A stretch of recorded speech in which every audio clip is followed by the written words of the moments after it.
La transition malienne célèbre à sa manière le père de la nation, Feu Modibo Keïta, puisqu'il s'agit de lui, premier président de la République du Mali. Arraché à l'affection des populations du Mali et d'Afrique tout entière le 16 mai 1977, le père de l'indépendance de notre pays a eu droit aux honneurs des plus hautes autorités de la transition malienne. En ce 45e anniversaire de sa disparition, Son Excellence, le colonel Assimi Goïta, président de la transition, chef de l'État, a, au nom du peuple malien, rendu un vibrant hommage à ce grand homme qui aura passé toute sa vie à œuvrer pour le Mali et pour l'unité africaine.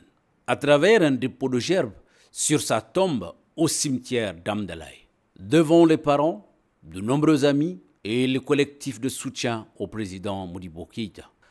Une fois sur place, c'est sous les applaudissements et les mots d'encouragement des populations aux alentours que le colonel Assimi Goïta se dirigea vers la fanfare nationale pour saluer les couleurs.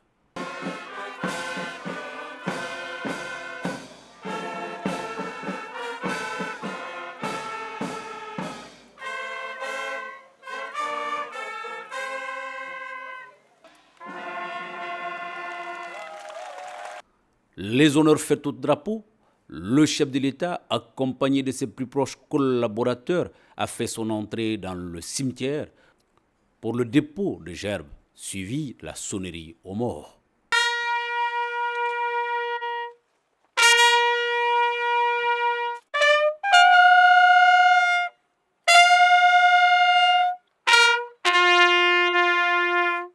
Des hommages plus que jamais à la hauteur des combats que l'homme a menés pour son pays, le Mali, mais aussi pour toute l'Afrique. Nous sommes ici pour nous couronner la mémoire d'un homme d'exception, la personne de Modibo Keïta, premier président du Mali, le père de l'indépendance. C'est un leader politique, charismatique, qui s'est battu avec ses compagnons de lutte pour donner au Mali sa souveraineté, sa dignité. Il a aussi su imposer autour du Mali le respect dans le concert des nations. Le président Modibo Keïta était aussi un grand panafricaniste qui considérait l'unité africaine comme une nécessité pour coordonner l'ensemble des actions des pays indépendants sur le continent. Ce jour d'anniversaire doit aussi être également pour le Mali, pour tous les Maliens, un jour de mémoire, sans distinction d'ethnie ou d'appartenance. Aussi, avant de terminer mon propos, je rends un vibrant hommage au peuple malien pour son soutien et son accompagnement constant.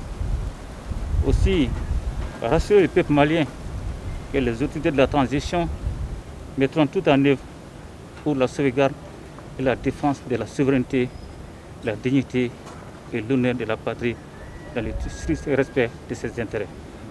Moment de forte émotion, ce geste significatif et symbolique en ces moments que notre pays traverse, et cela de la part des plus hautes autorités de la transition, témoigne de leur engagement à honorer les fils et les filles de la nation qui ont contribué largement à hisser notre drapeau dans le concert des grandes nations.